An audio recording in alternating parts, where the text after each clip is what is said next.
Este vídeo es corto pero muy importante desde el punto de vista conceptual, así que escuchen bien, escuchen bien. Quería ante todo decirles que es bueno ver este vídeo después que hayan visto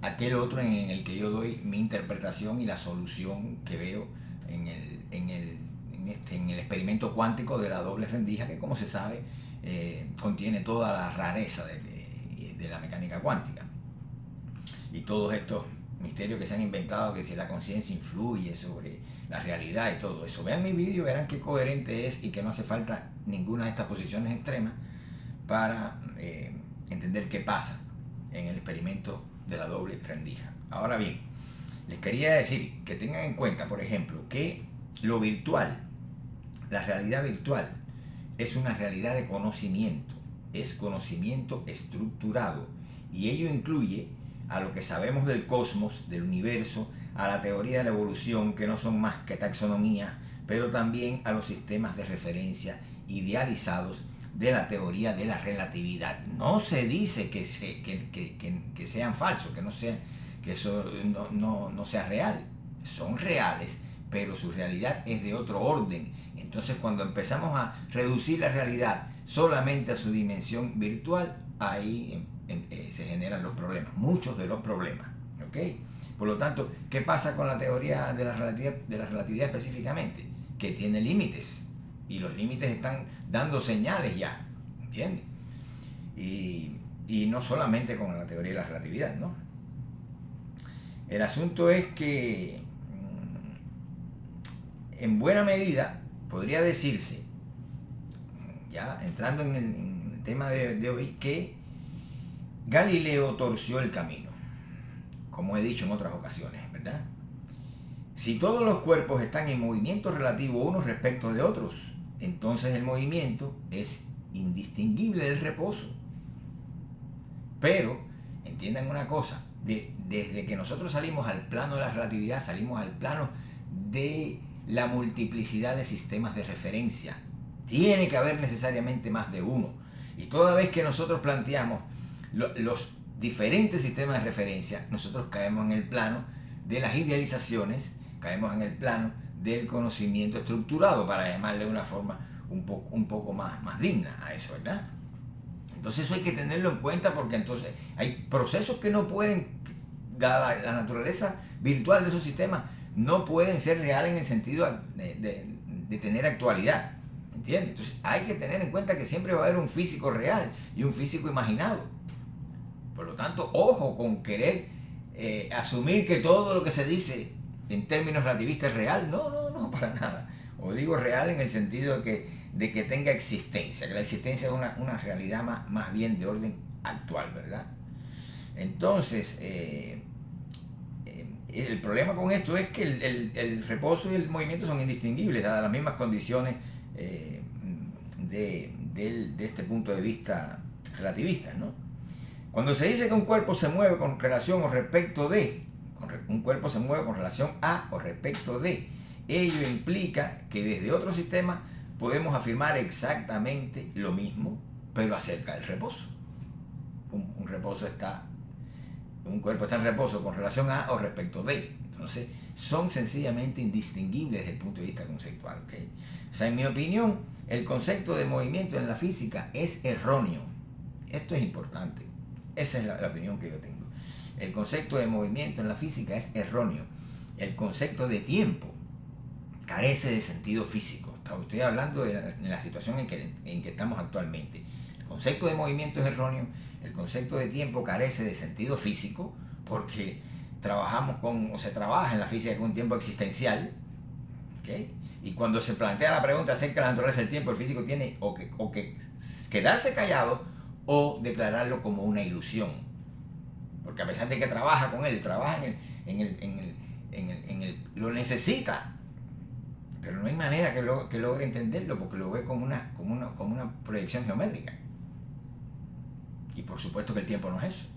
Entonces esa dualidad, esa indecisión, hay que romperla encontrándole el sentido físico al concepto de tiempo, del cual carece hoy. Yo he propuesto que el tiempo, siguiendo la línea básicamente de la filosofía y particularmente de Bergson, que el tiempo es la indeterminación misma. O sea, eso que dice Max Born acerca del cuadrado del módulo de la función de onda, eso es el key de la naturaleza del tiempo. El tiempo es sencillamente, en dos palabras, si lo quieren definir desde el punto de vista físico, el tiempo es indeterminación espacial. ¿Ok? Probabilidad de localización. Probabilidad de localización. Probabilidad de que un cuerpo esté situado en un punto determinado. ¿Verdad? Se manifieste ese cuerpo, probabilidad de que pueda manifestarse mediante una acción puntual. Esa probabilidad es el tiempo. Esa probabilidad de la que habla la mecánica cuántica, esas ondas matemáticas de probabilidad son ondas tempóreas. Y ya entramos de lleno en el terreno físico, cuando la vemos y la definimos así. Y por fin encontramos qué cosa es el tiempo y lo vemos lo relacionado, lo inextricablemente relacionado que está con el espacio. Esa es la manera, señores, para entender la mecánica cuántica. Ahora, si bien el tiempo es probabilidad de localización, una vez que esa localización ocurre, entonces ya eso sería reposo, porque no tenemos un concepto para reposo. Todo lo que está localizado, lo que tiene coordenada, lo que aparece como un sólido en el espacio, con determinación exacta, eso está en reposo. Ese es el sentido que tiene el concepto de reposo. Pero sigamos por aquí. Decía que en mi opinión el concepto de movimiento en la física es erróneo. El concepto de tiempo carece de sentido físico. El concepto de realidad es insuficiente. Y el concepto de reposo, bueno, pues no hay concepto alguno todavía para el reposo. Por cuanto la relatividad lo ha identificado, lo ha puesto en ese sentido relativista en el cual él se identifica con el tiempo. Todo depende del punto de vista que lo mires, ya sabemos cómo es eso, ¿no? Ahora, quiero decir que fue el propio Einstein quien consideró que una teoría física debía tener una justificación exterior y un acabamiento interno. En adición, la mejor teoría era aquella, según el físico, según Einstein, que fuera capaz de estructurarse con el mínimo de hipótesis independientes. Esto es importante porque es una idea muy de mucho peso, ¿no? Las teorías deben tener el mínimo de hipótesis independientes. Pues ese reguero de cosas y de planteamientos y de enunciados y qué sé yo, eso no lleva a ningún lado. Al final eso ni representa ningún desarrollo desde el punto de vista de la ciencia, y al final hay que abandonar esos caminos. Tanto tiene que ser una cosa coherente, y si tienen una sola idea, pues mejor todavía, que es como acostumbran a hacer los filósofos, sus grandes sistemas, partiendo de una sola idea. Entonces, ya el mismo Freud lo decía, que la cosa era tener una sola idea para construir el psicoanálisis, una sola idea. Y dijo Henri Bergson, que ya que lo cité, dijo, el filósofo, si en realidad lo es, no tiene más que una idea. ¿Qué significa eso? Que tú tienes que construir todo un sistema sobre la base de esa idea, y ese desarrollo de esa idea es justamente, ¿verdad?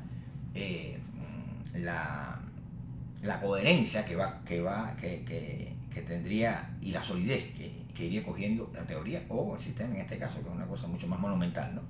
Pero bueno, en consonancia con ello, con esta idea einsteiniana, mi interpretación del experimento cuántico de la doble rendija, el cual, como se sabe, encierra toda la rareza cuántica, o sea, de la mecánica cuántica, es el resultado del desarrollo de una sola idea tan básica como fundacional: el estado de reposo, esa que no hay.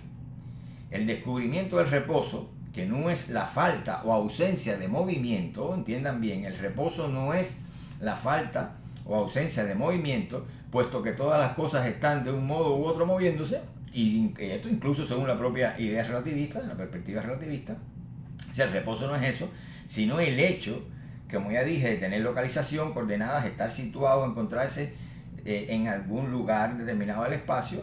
Eso me permitió entender el experimento cuántico de la doble rendija no como la encarnación de la rareza cuántica, sino como el resultado natural y coherente y racional de toda una línea de pensamiento que arrancó con Zenón de Lea y que acaba por restringir y poner límites a las posibilidades explicativas de la física relativista en favor de la mecánica cuántica.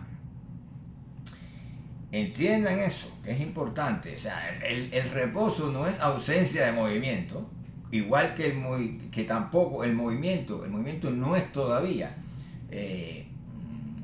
solo no habría solo la identificación del movimiento con el cambio, con el solo cambio.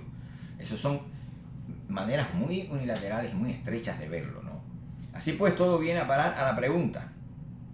Recuerden que el movimiento es reposo y ausencia de reposo. No se puede identificar con la ausencia de reposo el movimiento. ¿Por qué? Porque tiene que haber algo que se mueva. No puede ser pura indeterminación. ¿Me entiendes? Una cosa perdida, una nada. No, tiene que haber algo. Tiene que haber un algo que se mueva. Y ese algo lo da la parte del reposo. Y viene por la parte espacial. Y la ausencia de reposo viene por la parte temporal, ¿verdad? Entonces el movimiento, que es el fenómeno total, es reposo y ausencia de reposo. Tiene que haber algo que se mueva. Igual, para moverse el cuerpo no puede estar situado en un lugar determinado del espacio. Cuando usted logra unir esas dos condiciones necesarias, entonces ya tiene la idea del movimiento. Así pues, todo viene a parar a la pregunta: ¿cómo armonizar la realidad del estado de reposo con los cálculos, el aparato matemático y las observaciones relativistas que corren en un plano virtual? Bueno, pues porque la realidad ante todo es acto virtual. No se niegan, sino se ubican donde tienen que estar, en la dimensión virtual, ¿ok? Del conocimiento estructurado. La respuesta a esta pregunta, que la pregunta la retomo, es ¿cómo armonizar la realidad del estado de reposo con los cálculos, el aparato matemático y las observaciones relativistas? La respuesta tuvo que ser necesariamente esta: lo que nos vendieron Galileo y Einstein a título de relatividad del movimiento es, en realidad, una teoría de la relatividad del reposo. Eso fue lo que nos vendieron a título de movimiento. ¿Ok? Una teoría acerca del reposo, más bien, donde todos los cuerpos tienen su localización y donde son entrecruzamientos de trayectorias dinámicas que, como sabemos, son series de estado de reposo. Puro reposo a título de movimiento relativo. Por lo tanto, la conclusión es que el movimiento, en tanto a reposo y ausencia de reposo, en tanto que el movimiento solo se da si el cuerpo no está localizado en un lugar determinado, tiene que estar indeterminado, ¿verdad? Pues el movimiento, señores, es absoluto. El movimiento es absoluto y incluye en sí, encierra en sí ambos momentos, el reposo y la ausencia de reposo. No hay invento aquí de relatividad ninguna. Todo lo que hay en el cielo y en la tierra está en movimiento, ¿verdad? Todo, absolutamente todo. Y el movimiento incluye tanto el reposo como a la ausencia de reposo. Esto lo sabemos porque es a través de la transición del espacio al tiempo y del tiempo al espacio, que son sus momentos. ¿Ok? El movimiento es lo absoluto. El espacio y el tiempo pudieran ser relativos. Pero yo no quiero meterme en esta cosa de la relatividad. Lo que sí les aseguro es que necesitan una nueva visión del movimiento y no es relativista. El movimiento es absoluto. Nos vemos en un próximo vídeo.